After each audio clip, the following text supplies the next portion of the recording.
नमस्कार। स्वागत है आपका द न्यूज लॉन्चर पर। मैं हूं अशोक वानखड़े, लेकर आया हूं आपका अपना कार्यक्रम द डायरेक्ट हिट।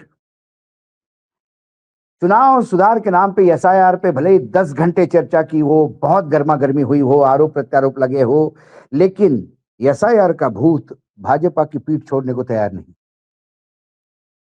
और यकीनन यदि भाजपा और सत्ता पक्ष को लगता होगा कि 10 घंटे की उस बहस, जो मुझे निरर्थक लगती है, आरोप और प्रत्यारोप के सिवा कुछ नहीं था।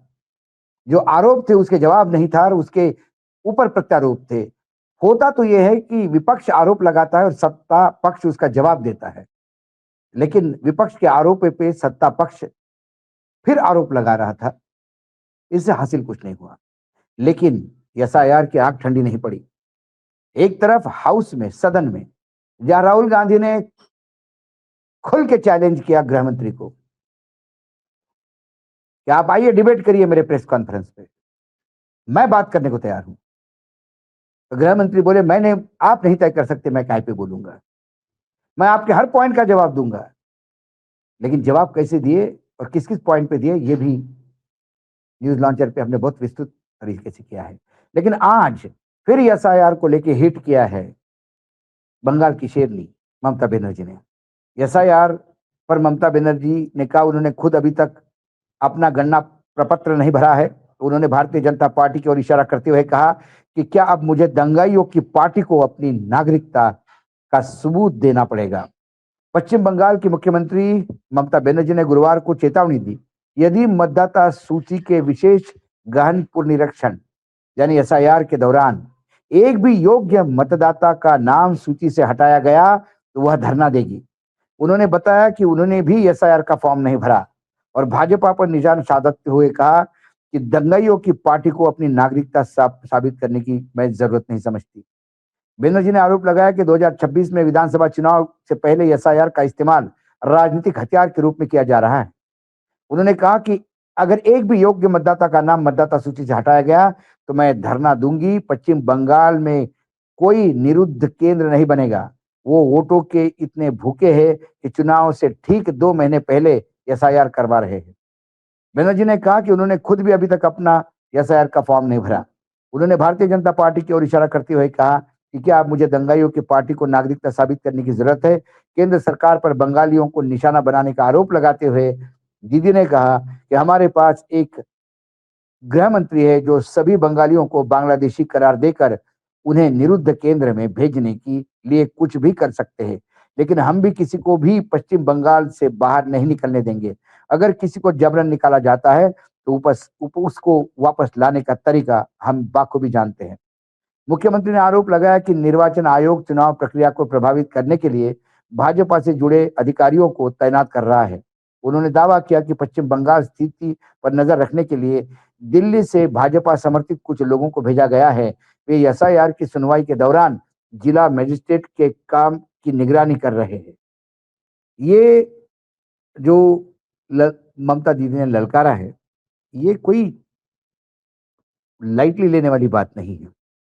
ममता ने जो कहा वो प्रेस ट्रस्ट का एक पीटीआई का एक ट्वीट है एक्स प्लेटफॉर्म पे, वो भी देखिए आप।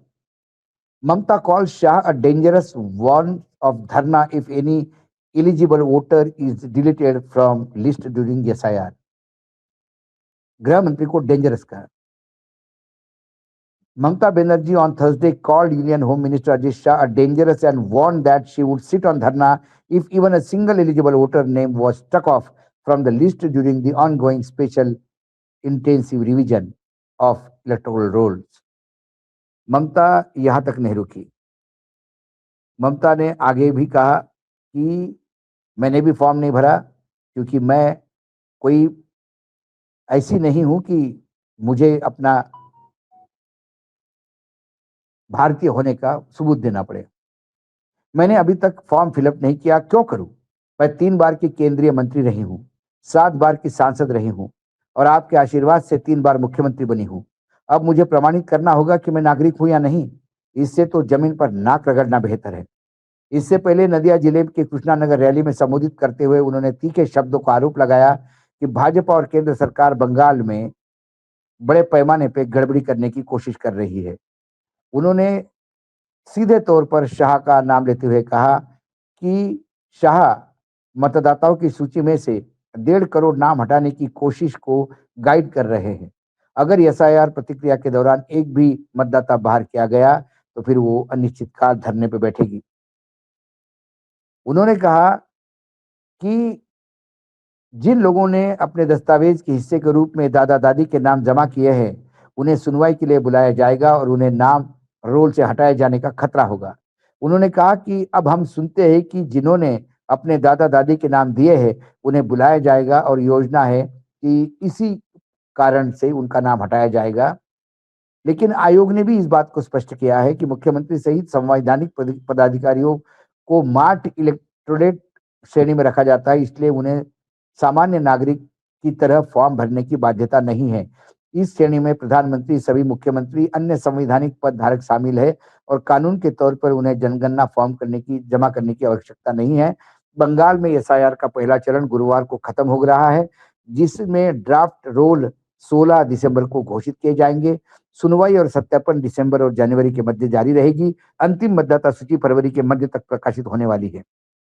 जो ये पूरा प्रोसेस चल रहा है उसमें जिस हिसाब से ममता बनर्जी दहाड़ रही है, उसमें एक बात तो तय है कि एसआईआर के तहत आप गड़बड़ी कर सकते हो, लेकिन उसके लिए राज्य में आपकी सरकार भी होना ज़रूरी है। यदि आपकी डबल इंजन की सरकार है, तो आप वहाँ खेल कर सकते हैं, नहीं तो खेल होना बहुत मुश्किल है। लेकिन ये खेल हरियाणा के मतदाता सूची में हुआ, महाराष्ट्र के मतदाता सूची में हुआ, बिहार के मतदाता सूची में हुआ, जो विपक्ष आरोप लगाता है। लेकिन बंगाल में खेल अलग हो रहा है। ये वही है, नीतीश कुमार की सरकार ही है जिसमें आखिरी राउंड में भाजपा 95 से लुढ़क के नीचे आ गई। कई बिहार के बड़े नेता जो जनता दल यूनाइटेड से जुड़े हुए हैं, वो इस बात को बताते हैं कि कुछ जगह जहां बीजेपी के उम्मीदवार 250, 300 से हारे, वहां के अधिकारी नीतीश कुमार के लॉयल थे और उन्होंने इस बात को सुनिश्चित किया कि आंकड़े ऐसे आए कि नीतीश के बगैर सरकार नहीं बने। वही नीतीश का पुराना गेम और नीतीश मुख्यमंत्री बने रहे। तो सरकार में होना बहुत इंपॉर्टेंट है। ममता का सरकार में होना वहां बहुत एक प्लस पॉइंट है ममता के लिए और विरोधियों के लिए। लेकिन जो ऊपर से भेजे जा रहे हैं, कोई दिल्ली पुलिस के लोग भेजे जा रहे हैं या दिल्ली कोई बीजेपी के बैकग्राउंड के लोग भेजे जा रहे हैं, उसको लेकर कहीं न कहीं बड़ी एक बेचैनी ममता बनर्जी के पास भी है। लेकिन फिर ममता ने अपने तमाम बीएलओ को लगाया है, बीएलओ के साथ अपने बीएलए को लगाया है। जो एक्सरसाइज़ ममता बनर्जी अपने यहाँ कर रही है, उससे एसआईआर में गड़बड़ घोटाला कितना हो पाएगा, ये कहना मुश्किल है। लेकिन फिर हमने ये भी देखा कि चुनाव आयोग, क्योंकि सब कुछ होने के बाद हमने ऐसे कई केसेस देखे बिहार में कि सारे डॉक्यूमेंट के साथ बीएलओ को फॉर्म भर दिए, फिर भी मतदाता सूची में उनका नाम नहीं आया। हमने ये भी देखा कि उत्तर प्रदेश में एमएलसी के चुनाव में जो सिटिंग एमएलए है, एमएलसी है, जो खुद दूसरी बार के लिए चुनाव लड़ रहा है, उसका ही नाम और उसके परिवार के लोगों का नाम मतदाता सूची से गायब था। तो मतदाता सूची से एक बार नाम गायब हो गया, उसके बाद आप कोर्ट कचहरी जाओ और कोर्ट में आजकल क्या हो रहा है, ये सारी दुनिया जान रही है।